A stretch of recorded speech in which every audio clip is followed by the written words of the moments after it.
Olá, meu amigo da TV Novo Tempo, do canal do YouTube, que acompanha conosco todos os dias o programa Reavivados por Sua Palavra. É bom estar com você mais uma vez, hoje para conversarmos sobre Ezequiel 33. E aí, você está lendo sua Bíblia todos os dias? Já leu Ezequiel hoje? Não? Então tome um tempo, vá para o seu cantinho para orar e ler a Bíblia, ouvir a voz de Deus. Se você já leu a Bíblia, se você já tomou seu tempo para ouvir a voz de Deus, que bom, louvado seja o Senhor. Continue assim, priorize Deus. Deus tem que ser a nossa prioridade máxima e que nós possamos a cada dia, então, sermos abençoados pela Bíblia Sagrada, porque ela é a revelação de Jesus Cristo na nossa vida. Vamos orar? Vamos agora ler e conversar um pouquinho sobre Ezequiel 33 e queremos a tua bênção, Senhor, pedindo a tua direção em nome de Jesus. Amém. Vamos então abrir a palavra de Deus aqui no livro de Ezequiel, no capítulo 33, que é o capítulo que a gente vai então conversar um pouquinho.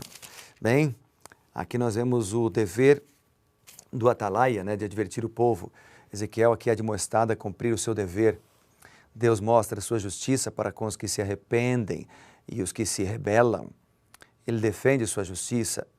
Aqui Ezequiel recebe a notícia da tomada de Jerusalém e acaba profetizando a desolação da terra. E o juízo de Deus sobre os que zombam dos profetas também é apresentado no capítulo 33. Esse é um lindo capítulo da Bíblia, um lindo capítulo. E eu quero começar lendo do verso 7 até o versículo 20. Vamos lá? Abra sua Bíblia então. A partir do verso 7 diz assim: A ti, pois, ó filho do homem, te constituí por atalaia sobre a casa de Israel.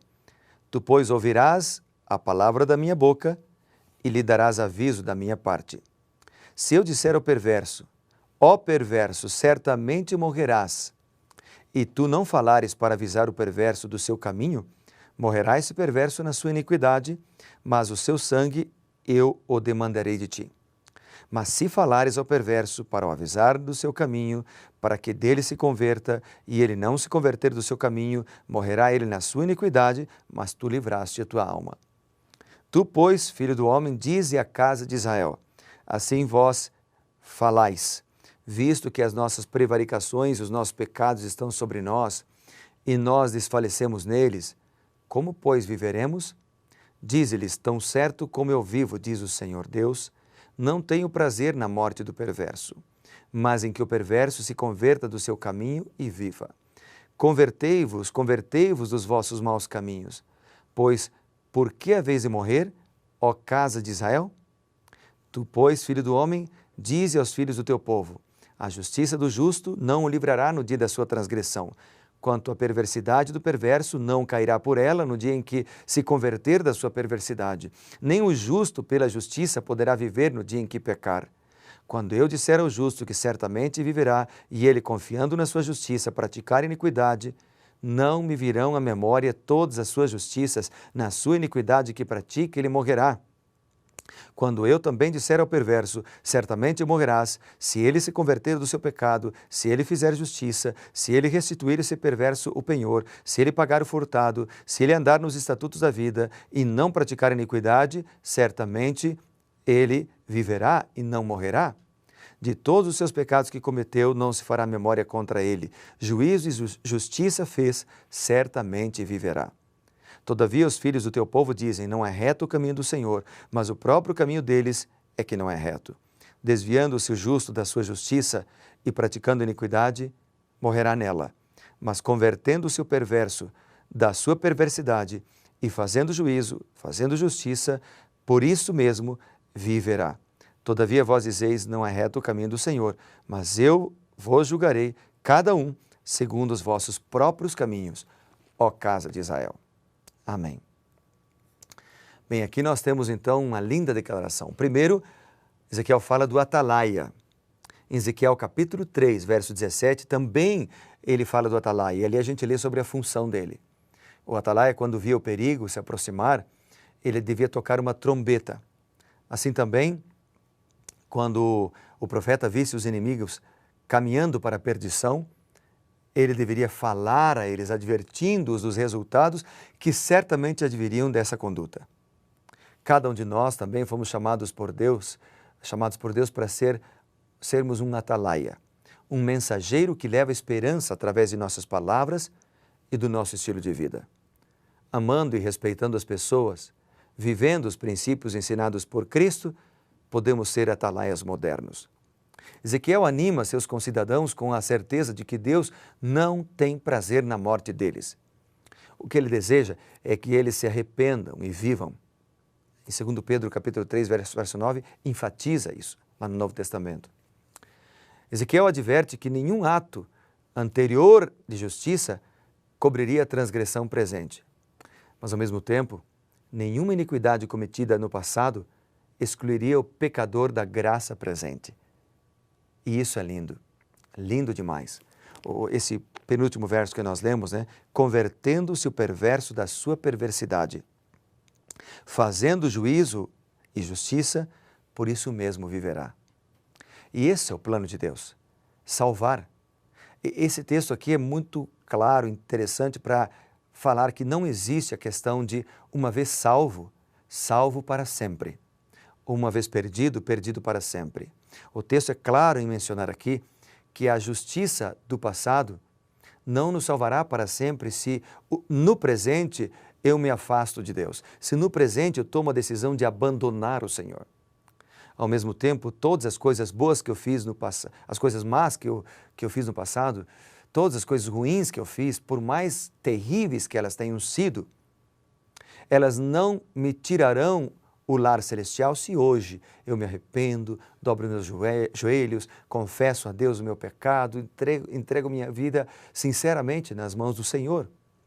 É por isso que João 3,16 diz que Deus amou o mundo de tal maneira para que todo aquele que nele crer não pereça, mas tenha vida eterna. Quem não crer nele perecerá, mas há um convite aí, você não quer perecer?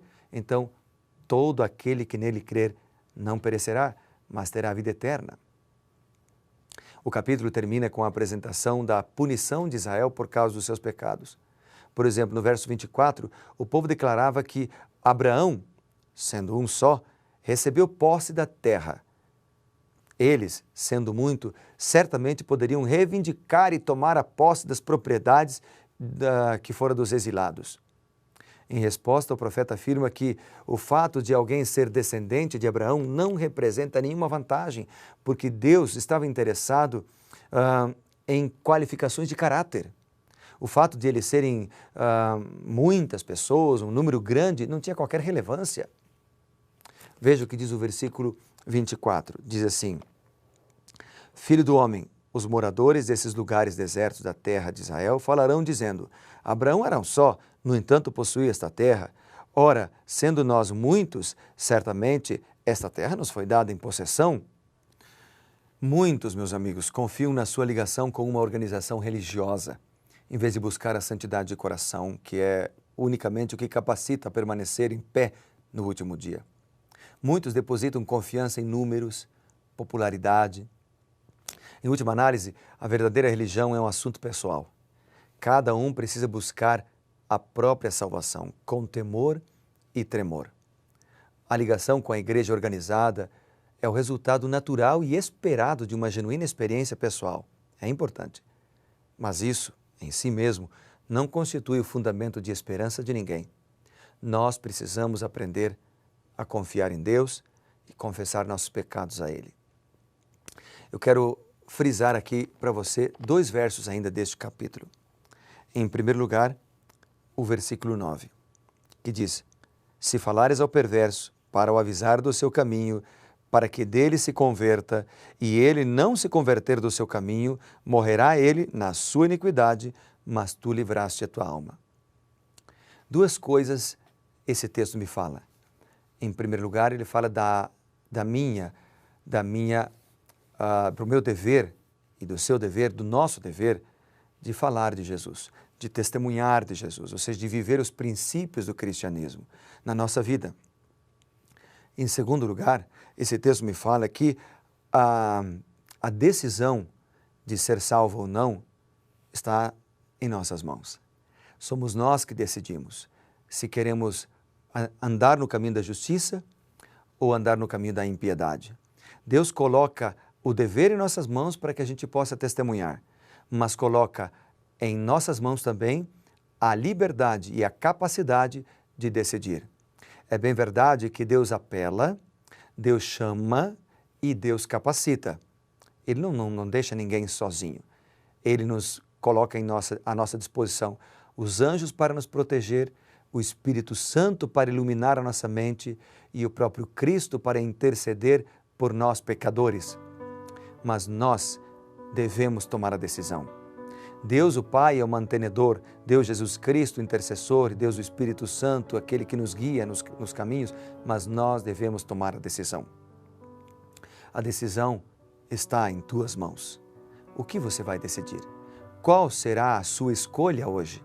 Talvez esteja falando para alguém que esteja no vale da decisão, que tenha encontrado a Jesus Cristo através da Bíblia Sagrada, que tenha estudado a Bíblia através de um amigo ou com um amigo, que esteja frequentando um pequeno grupo, alguém está lhe convidando para você ir à igreja, para você ser batizado, mas você está lutando, você está relutante.